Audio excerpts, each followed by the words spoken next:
behind the scenes with future country rock blues kings and queens. Discover them first with Palm Mash TV.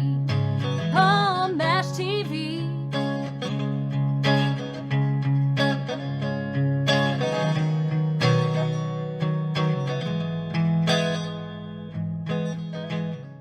Well, hello there. It's Palm Mash TV time again. Thank you so much for joining us. Another great interview is coming up shortly. But if you haven't yet, click that subscribe button and the bell, and you're always going to be notified of any new episodes coming your way. And leave a comment on the comment section if you like. We'd love to hear from you there. And if you're paying attention to the description part as well as the closing credits at the end of this program, you'll find contact info to contact me. So I hope you'll stay tuned for that. From Nashville, Tennessee today, we'll have Laura Sawosko, another talented artist. I think you're really going to like her. And we'll get to that in a second, but first here's a quick word from the Caden Gordon Show. So don't go away. We'll be right back right after this. It is Caden from the Caden Gordon Show. Today's best country mix. Check out my show at thecadengordonshow.com. Okay, we're back. And with us from Nashville, Tennessee, we have Laura Sawosko with us. Thanks for joining us, Laura. You are welcome. Thank you for having me. I appreciate it. Yeah, no problem. We're glad to have you here. So tell us about your story. I'm sure you always loved music since you were a kid, but maybe you decided much later in life you wanted to be an artist. I mean, tell everybody your own story, though. We'd love to hear it. Yeah, of course. So I started kind of begging my parents for piano lessons when I was 6 years old, and I had no interest in sports. It was all music, and it's never changed. I started writing songs when I was about 8. So composing has just come natural. It wasn't until I moved to Nashville in 2010 where I was like, wow, some people have just started to be a songwriter, and which they're still talented, but it's just interesting to hear other people's story. But yes, for me, it was just my whole life.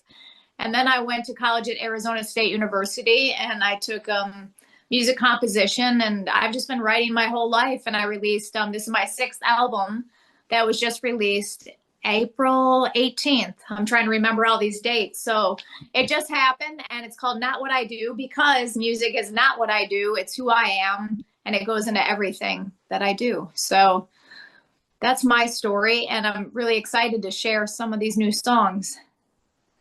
Okay, well, that's quite a story there. Why don't you tell us a little bit about some of the influences that really influence you in your style of music? Of course. I would say music has always been in my house growing up. We would always have like James Taylor, John Denver, and all of those great singer-songwriters. Not so much the old classic country, like a lot of songwriters that I know in Nashville, were led by, it was more just the singer-songwriters. So also now, recently, I always loved the Indigo Girls, and I love good harmony, a good story. Brandi Carlile and Brandi Clark, who's also a very talented Nashville singer-songwriter. So just listening to these influences, really shapes my songs and just opens up my mind about what I can bring into a song, because I didn't know you could bring humor into a song until I heard Brandi Clark's songs, and she also writes for Casey Musgraves. So all of them, and just the way that they can write a story in 3 minutes. The average country song's like 3.5 minutes, but yeah, it's a challenge, but these influences have really paved the way for me. Yeah, and you mentioned Indigo Girls, and I hadn't thought about them in a long time, but I remember some of their stuff, like Hammer and Nail, I think was a good one of theirs. And I think so. Yeah, and that was always a good song. Yeah. So why don't you tell everybody about how we can find you? Do you have an official site? Are you in streaming? Are you in social? Tell everybody about all that. So I'm blessed as an independent artist to control all of that. So you can find me on Facebook, also Instagram. But you know what? It's one-stop shopping. If you go to my website at laurasawosko.com, you'll have all the links to that good stuff. I'm always promoting my YouTube channel. I have a lot of videos that I put a lot into from this album and previous albums. So all those links are on my website. And I'm very excited that I just found out there's a Josie Music Award. I'm nominated for Best Female Americana Artist, and also for Take My Hand, the video I'm sharing with you. So that's gonna be video of the year. Okay, well, you can find her just about anywhere. So check them out on all streaming and social and official website, laurasawosko.com. And I'm sure that she would love you for that. And the video you just mentioned a minute ago, "Take My Hand," that's the, like you said, that's the video we'll be showing. Is there a story behind this song? Is it self-explanatory? I mean, tell everybody about that. Kind of. It's about my father and just the aging process and how, you know, as a youngster, your parents are taking you by the hand and leading you around, and just the role reversal when parents get older. Now you're taking them by the hand and making sure they're okay. So I started writing it when he was about in the last year of his life. He passed away in 2022. So he did get to hear a little bit of it. And then I went in the studio and recorded it. So it has great significance. It starts when I'm a child with my father, and then our life together, and just how he was my best friend, one of my best friends, very close with my mom and dad, and just how he was such a provider. So I just talk about that in the beginning, just a great father. And so I'm so excited this song is being featured in, you know, different outlets prior to Father's Day, which is coming up. So I'm happy for that. Okay, yeah, it is a great song, and you guys are definitely going to love this video, and we'll get to that in 1 second. But before we do, Laura, thank you so much for being on the show today. We'd love to have you come back and plug something new for us someday. So if you want to, let me know, and we'll have you back on again. Oh, I would appreciate it. Thank you. I appreciate it. Yeah, no problem. And here it is, Laura Sawosko with "Take My Hand." It begins right now.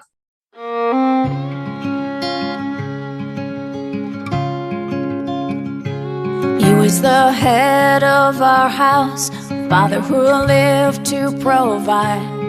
And I saw him on weekends, breakfast, and at supper time. It was a quick hug, 'cause he had work to do, the strongest man I ever knew.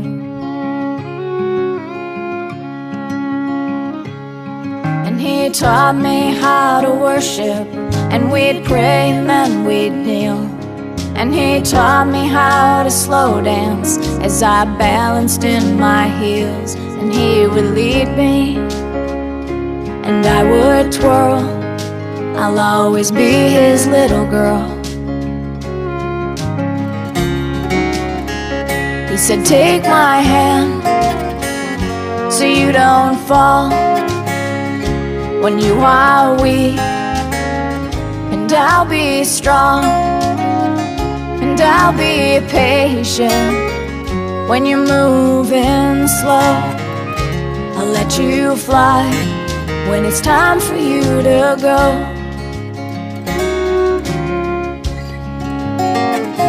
And he was much taller than me, but never made me feel small. And he was my first protector if ever I was wronged. He walked me down that aisle.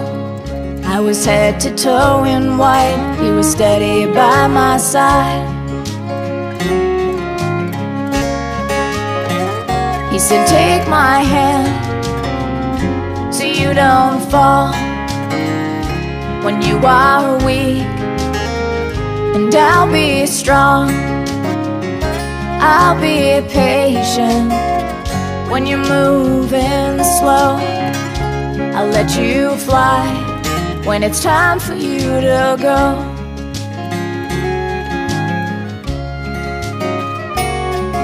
The years flew by, and there was so much my father could no longer do. And he watched me take my first steps. Now he could barely take a few, but he was quick with a joke, even at 82, the strongest man I ever knew. I said, "Take my hand so you don't fall when you are weak. I'll be strong, and I'll be patient when you're moving slow. I'll let you fly when it's time for you to go."